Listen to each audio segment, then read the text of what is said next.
I and Mike from Inspiring Philosophy disagree about the best way to understand the phrase, "On that day you will surely die," from Genesis 2:17.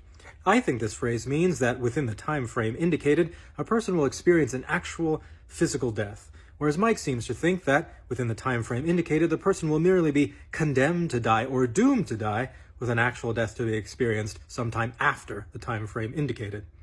This disagreement is interpretively significant because if I am correct, then it's probably the case that God lied in Genesis 2:17 or was otherwise mistaken, because Adam does not, in fact, experience an actual physical death on the day that he eats from the fruit of the tree of the knowledge of good and evil. Whereas if Mike is correct, then perhaps God is off the hook for lying.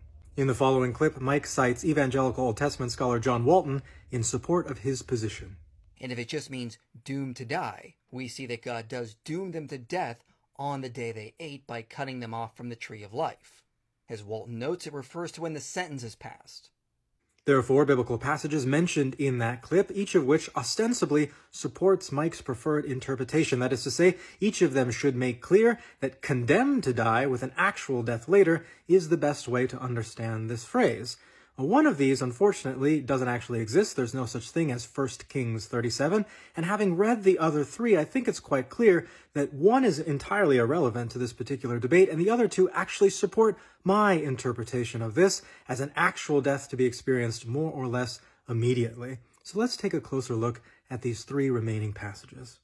Let's look at the boring example first. In Genesis chapter 20, verse 7, God appears to Abimelech in a dream, and he tells him either he returns Sarah to Abraham, or he will surely die. And that's the phrase that we're trying to get a better understanding of. But fortunately for Abimelech, and unfortunately for us trying to have this conversation today, Abimelech does immediately return Sarah to Abraham. And as a result, whatever this means doesn't happen. We don't actually get to see in the narrative whether or not this is an immediate and actual death, or whether or not this is merely a condemnation to death with an actual death to follow sometime later. So this passage turns out to be irrelevant.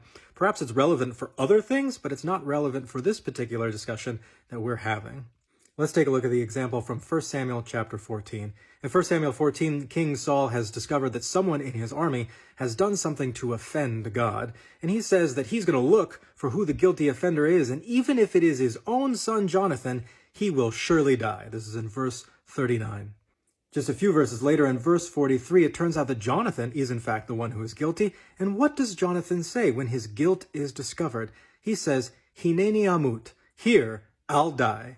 He doesn't say, "Lock me up and take me away in chains." He doesn't say, "Condemn me to death so that I might actually die later." He doesn't say, "I guess I'll go to prison and hang out for some indeterminate length of time to be executed at some later date." No, he says, "Here I am, and I am ready to die."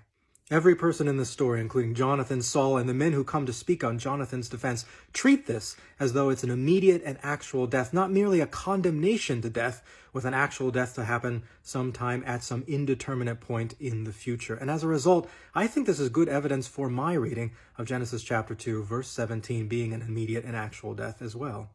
I think the third verse is actually a knockdown argument against this doomed to die position, and this comes from the very last verse of Numbers chapter 26. Following a census, the narrator explains why there isn't any people of that first generation who set out on the Exodus who is left among them. And that's because God had told them in the wilderness they will surely die as part of a punishment for their disobedience. If Mike's reading is correct, then in the time frame indicated, that is, in the wilderness, they should merely experience being doomed to death or a condemnation to death, with an actual death to happen sometime later, sometime after the time frame indicated or after the wilderness experience. So they should still be alive in the story. Of course, they're not still alive in the story because that's not what happened. They actually died in the wilderness. They actually died within the time frame indicated. That's exactly how I want to read Genesis chapter 2, verse 17. Within the time frame indicated, an actual death needs to be experienced. There is no good reason to read what's happening in Genesis chapter 2, verse 17 as being doomed to die. And if the best arguments that can be brought to bear for this doomed to die position actually support the other case, then I don't think it's a very good position at all.